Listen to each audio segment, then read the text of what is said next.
And welcome back, everyone. A final match here for the winners match of Group I for the FX Open Invitational Series. I am Unstable, joined here by Relkin. We're going to be on Ohana for Ragnarok versus SlayerSArthur. We are going to be going straight into this game. We got down here at the bottom right, we have our blue Zerg, TSLRagnarok, of course, opening with a pull first because he has a pesky probe to deal with. And on the other hand, we have our yellow profile SlayerSArthur, who is going to be here, and he's got a Forge first coming down. So going to see a cannon, then a Nexus, and we'll see a very standard opening from both these guys. So last game we saw Ragnarok try a very interesting build. He got 2 to 3 gas, and he brought his queens with him on that attack with the Nida Swarm. I really feel like if he'd actually sat there and gotten a 4th gas and left his queens at home, he would have had a lot more units and be able to push through that. But either way, that Ragnarok has given up game 2, so it's tied up the series 1-1. Winner of this game here, or this map, I should say, we'll move on into the round of 32, into the single elimination best of 5. So this is going to be very interesting. But we do see the Zerglings almost going up that ramp. Of course, there is going to be a cannon there. Looking at his vision, did he see that? Yeah, he did. So nicely done by them. He's also seen the Nexus from behind. I feel like there's 2 very different things he could have done to make that a little bit better. Like you're saying, either leave the queens behind and just reinforce it better, or get the 4th gas and just get more Hydras before he attacked. Because I kind of like the idea of bringing the queens. If you wanted to do some like really big all-in Hydra bust like that, it just makes it a little bit more powerful. If you're just going to take it all in, then it's not really important if the queens aren't there or not. But if you're going to do that, I kind of would have liked to see the 4th gas and just more Hydras. Yeah, that's very true. Oh, this probe doing a little bit of jumping around the mineral lines there. He's going to jump back out, though. He's going to die eventually, of course. But at the same time, Ragnarok not taking a 3rd base just too quickly. Unless this drone is going down there to make one, which is probably what's happening. Yep. Yeah, so it looks like right as he said that, he's sending a drone down there. One thing I'm curious about is we're seeing the pool first a lot because the hatch is getting blocked, but people are only sending 1 probe, and we've been seeing people go down to the 3rd base a decent amount. So, you know, I guess they're worried about the pylon and then not being able to get it down at the 3rd base as well, but some of the Zergs in these situations probably could have gotten the hatch first down at their 3rd if they really wanted to do it. It comes down to how early do you want to send your drone out. Like, if for a regular hatch first, it comes down at like 2 minutes. If you don't have any, like 2 to 15, depending on like what exact drone count you want. And it really depends on how much like extra mining time you want to lose by sending that drone really early. It's only a tiny little bit, but at that point in the game, it's actually quite a lot. We do see an Overlord coming in here now, sees the Cyber Core, sees the Chrono Boost on it, and we do have a Sentry coming out first here for a second. Yeah, and a Stargate. So we're just going to see Stargate play from Arthur yet again. He did do, I think it was Arthur that did really well with the Phoenixes on this map. We had 2 PVZs before this, so I'm kind of getting them confused a little bit. I think it was Arthur that came out with the Mass Phoenix, got the range, and then the other guy tried to go Spire, and it just didn't work out for him. That range upgrade on the Phoenixes is really nasty. So we'll see what he does. I mean, against Ragnarok, he seems to like going Roach Hydra Corruptor, so if he does kind of do what he tried to do in the first game and just gets the Colossus out a little bit faster, I think he'd be doing a bit better than he did the first game, but whether or not that'll take it, I don't know. Like, because Ragnarok's pretty good at the Roach Hydra Corruptor. That's tough to get right, like, because the number of Corruptors is really important, and if you miss that even by like 1 or 2, it can lose you the game. But he's been doing a really good job of getting that just right every time. Well, this is actually going to hurt him now here at Railkin because he's come in, he's seen the extra gateways, has not seen the Stargate though. His extra Overlord is not going to be good enough to see it either. We do see +1 has started being researched by Arthur as well. He flew back in with the Overlord and then he turned around. There were no units here to block it. If he suicided the Overlord in, he would have seen the Stargate, but he just turned back around. The question is, how quickly will he show the Phoenixes? There's 2 out, 3rd one's going to finish here in a second. Well, he's going to lose the 4th pylon, at the very least. Or if he can get enough Zealots down there, maybe he'll be able to save it, but it's going to be very, very close. Either way, yeah, he has kept these Phoenixes hidden. Do we see an Evo Chamber? Yes, we did see an Evo Chamber come out because he's got +1 researching for his Roaches. And now he's going to be able to warp in some units. But he needs to be careful because the Roaches are coming down now. He needs to get some Stalkers down here as soon as possible. These Zealots are trying to buy time. Oh! Look at that, he's actually caught one of those roaches. Where is the micro, Ragnarok? There we go. Needs to be okay with that pylon's totally gonna die. But he has just revealed the Phoenixes. They flew right by the Overseer. He's gonna try and harass. He's not too concerned about killing his Overseer right now. He's gonna warp in some Stalkers at home instead, as well. His pylon's dead. And he's going to see if he can catch some queens. There are no spore crawlers, and there are only the 3 queens, so these queens are dead. Yep. He's got nothing to stop these queens from dying right now. No, he's got spore crawlers on the way, but Arthur had 2 extra Phoenixes lined up in his Stargate just before. So he's going to have more Phoenixes on the way, but is he going to get them down in get him over here in time before the spore crawlers finish up? He's going to get at least 2 queens. There's quite a few Overlords out in the front that he can pick off as well if he wants to. There we go. The Spore Crawler isn't done just yet, and this is going to severely supply cap Ragnarok here. He's got that Hydra Den on the way. Oh my god, he's also coming into the 90, third. Over 70, and another one's going to die. He just rebuilt a bunch of Overlords, but that one, kill it!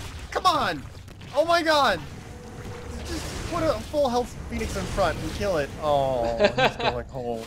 Well, he is trunking down the back rocks here for SlayerSArthur, so that's probably what he's more worried about right now. And 1 Immortal is going to be done. This is 3 sentries. One of them has full energy, so he's going to be okay. Remember that the Zerglings are going to be able to give a good fight here. Oh, why did you go down that ramp? That was a big, scary point there for Arthur, but now he's getting some nice force fields. The Roach is doing quite a bit of damage to these sentries at the front, but will be eventually cleaned up, and that's going to give Arthur a very strong advantage.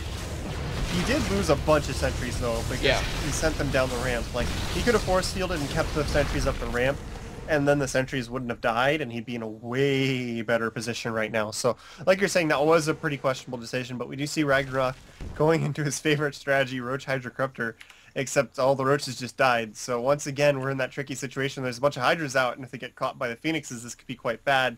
He's not doing it, but he could definitely lift off and kill most of those Hydras if he traded a few Phoenixes. And it doesn't look like he wants to trade the Phoenixes to do it right now. No, he definitely doesn't. We got +1 armor on the way, as well as Colossi on the way for Arthur as well. And with the Spire now down again, this definitely does seem to be how Ragnarok feels comfortable playing. We got Phoenixes coming back into the third base, but getting caught. One of the Phoenixes goes down to those Hydras as the creep spread is starting to move out now as well. But with Arthur taking this third base and getting it up quite efficiently, once these Colossi numbers start to get out of control, it's going to be really difficult for Ragnarok to stay in this game. What was that? He wasn't supply blocked, he just stopped and killed Roach. Like, I don't know, maybe he turned traitor and he had to, like, put him in his place or something. I've got no idea, but it looks like he's spreading the creep forward aggressively, like he wants to make an attack. And I'm curious as to why he's not using the Overlord to spread it faster to help the creep tumors be able to spread farther. Because he would be able to cover that with his Hydralisks. And it would definitely, he'd be about 3/4 of the way there if he's doing that, because just look at how close these creep tumors are together. So, I mean, it would definitely help him with trying to get aggressive here, which is what it looks like he's trying to do. He's been really good at measured aggression with this Roach Hydra Corruptor, which is, I mean, really tough to do. Because normally your Hydras get off creep and then you're just dead. But he somehow managed to save them. But look at this, there are 2 Colossus with range. He sees that and he's like, oh god. Yeah, he's going to have to run away right now. And the Phoenix is also going to come in from behind. But they're going to run right over the Hydras. What are you doing? Almost loses 1 Phoenix, but now we can chase him down because the Hydras off creep aren't going to go anywhere. And here we go, lifting up as best as he can. We do see the Colossi just shredding through this army as well. The Corruptor's coming in from the right-hand side, targeting Phoenixes rather than Colossi. Ragnarok not doing this engagement as best as he possibly could have. With a lot of these Phoenixes are on low health, but now he's got to target down these Colossi. He's going to lose these Corruptors anyway. He needs to get those Colossi down to make it worth it. He's now chasing them down as well. That Colossus isn't going to die. That is really bad for Ragnarok. He definitely should have just powered down those Colossus first, because they were just eating his army alive, and he had a bunch of Corruptors. Yeah. He could have taken those down really, really fast, and then used the Corruption on the ground army, and it would have been close to trading even, but it would have been much, much better. I wouldn't be able to call a fight, like, it would have come down to micro as well, but it seems like it definitely would have been a better option than what he did. Well, coming right in again. Now, he's got like none of the Hydras, but he's still trying to get aggressive with just Roach Corruptor, which doesn't really seem like the best idea. He's got a few more Hydras, but there's like 3 Hydras. Okay, there's 6. There's 3 more coming, but still, that's not enough. Yeah, that's very true. We do see a lot of these units coming across. I don't think he's going to be able to break through here, especially with +3 on the way. sorry, +2 on the way for the Protoss army. He's got Immortals in there. He's got 1 Colossus, so a lot of these are going to be dead weight. But the Roaches coming forward, getting picked up as well. There's 3 Immortals there, Railcoon, and those Roaches are dropping in supply so quickly. He was up in supply, but now it's going to be dropping and evening out quite effectively. We do see more Zerglings coming in as well, but there's just so many Stalkers. Blink isn't done just yet, so he's going to be able to make a trade as better than he expected here for Ragnarok, but he's not actually making any headway at all. Yeah, the Zerglings came in way too late. If they'd come in there with the first wave of attack and got in inside of the force fields, that might have gotten a little bit better, but they came in after the force fields went down and his Roaches got obliterated by the Immortals, because those force fields are really solid. He left 2 little tiny gaps for the Roaches to funnel through. Now he's trying to remax with 15 Hydras on the way. Ragnarok is, I mean, he was doing such a good job of keeping his unit composition in check during Roach Hydra Corruptor, but he's kind of lost it this game. Trying to keep that perfect balance of Roach Hydras and Corruptors is so difficult, and he hasn't been able to do it at all this game, and Arthur's just walking all over him. He's going for the counterattack now. The supply advantage is in favor of Ragnarok, but I feel like Arthur should still take the edge in this fight. Yeah, he doesn't have any Colossi though. He does have that Warp Prism to reinforce as quickly as he can, but that just means a lot of these Corruptors are pretty much useless. We do see the Warp Prism getting too close to the front, getting picked off by those Corruptors and Hydras, and now Arthur's just pushing forward as best he can. He is still down 20 supply, but his arming composition is much better here at the moment. We're going to see Ragnarok actually engage this time though. We do see some nice blink control from Arthur, as we've seen a lot of the other times here. And the Immortals starting to get to the front of the army, take a lot more shots than those Stalkers. And look at this, the Zerglings from the right-hand side. He might barely be able to pull this one off, but extra Stalkers coming in, blinking straight on top of those Hydras, and I think that's going to be it here for Ragnarok.